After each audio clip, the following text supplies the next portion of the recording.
Early access for Darkest Dungeon 2 is only a few days away. So today I'm going to do a quick little breakdown and reaction video to the newest trailer for the early access that just came out yesterday. I've watched the trailer a bunch of times and I love it. The game looks great.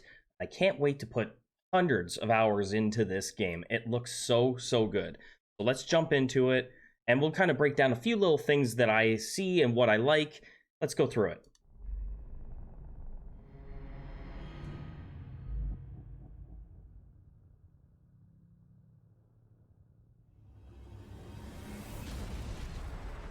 Ruin has found you at last.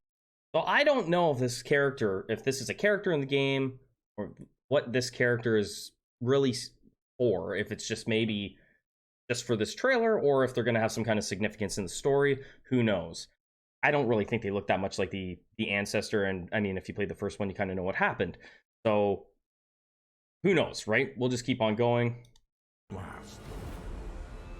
Ride out into a world undone. This is probably the biggest thing right here. Right? This is, to me, this is likely going to be the biggest change for anybody that played the first one. This is going to be more like Slay the Spire, or feel like Slay the Spire, in the sense that you're going to be picking your path this way instead of just off of a map with a dungeon. So there's our cart. It looks great. Everything's it's a 3D world. It looks so good. The way the map works reminds me of another game that I've been playing recently called Rogue Lords, where you're actually controlling your character on the map and picking your routes. That's kind of what this reminds me of. I have no idea what the question mark is. Maybe it's just going to be, some other games have that where it's just it's a random occurrence. It could be a loot occurrence. It could be a difficult fight. It could be all sorts of things, right? Let's keep on going here. Academic study. That's probably somewhere where it could be a fight. Even the map. So when you're traveling from point A to point B, it's got destructible little things on the road that just add a little bit more to the environment in the different biomes that they've set up here. We've already seen a couple of them.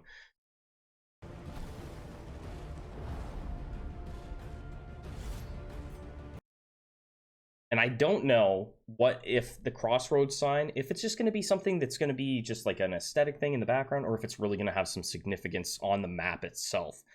I feel like it probably will, but who knows? It might just be something that's just on this specific type of screen when you're setting up characters. Of course, we're looking at the Highwayman, Dismas. And a lot of things are this. Some things have changed and a lot is still the same, right? So we still have our different ways that you can look at where you should place a certain character and their moves, right? So probably you got close range and distance for him, right? So, and there's 11 different moves that are there, and my understanding is, or abilities or skills, whatever you want to call them, my understanding is that you will unlock them as you go, and that's going to be really where like the roguelike type stuff comes in. You're going to be playing it and unlocking abilities right away. These aren't all going to be available to you early on. You're going to play through and get them. Down here, it's kind of like this looks like your quirks. So maybe you can only have one positive and one negative at a time, and maybe you select them. I don't know. Who knows, right? Like that's one thing that really stands out to me as far as questions go that I have.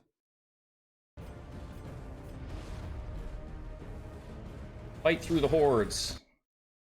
That is a really cool image. The character designs are all 3D in this game, so that's a huge change. The art design is amazing. It looks the same, but it's all in 3D, and it's just so good. This shot of the leper looks amazing. And even the little reactionary shots after, the runaway looks badass too. Another big thing right here down at the bottom, leper resentful, up to your usual tricks.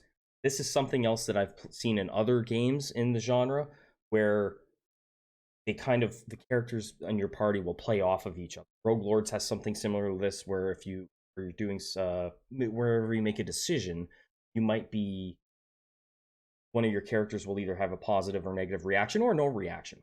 But I'm interested to see how they're gonna work this in, because the first game, I mean, I just trust that I trust these devs so much that this is going to be a very, very robust way that they're going to do this, and it's going to be painful at times. You're gonna have like moments where you're just gonna want to scream that your leper is mad about something or whatever, and it's gonna screw up your whole run or something, right? Can't wait to see how that works in this game. Yeah, and then more into this. I think this is a huge aspect of the game. This looks so cool.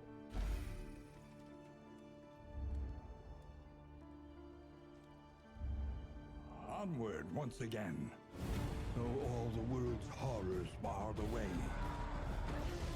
So again, I think we're probably seeing. I feel like some of these must be boss fights. I have no idea. Would they show that in an early access trailer? I don't know.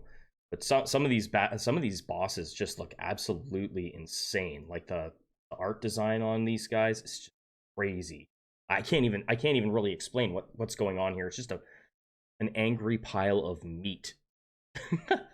That's what it looks like to me, just a pile of meat. And these characters just look so good. I mean, they looked good in the first one, but like, look at this. Just crazy.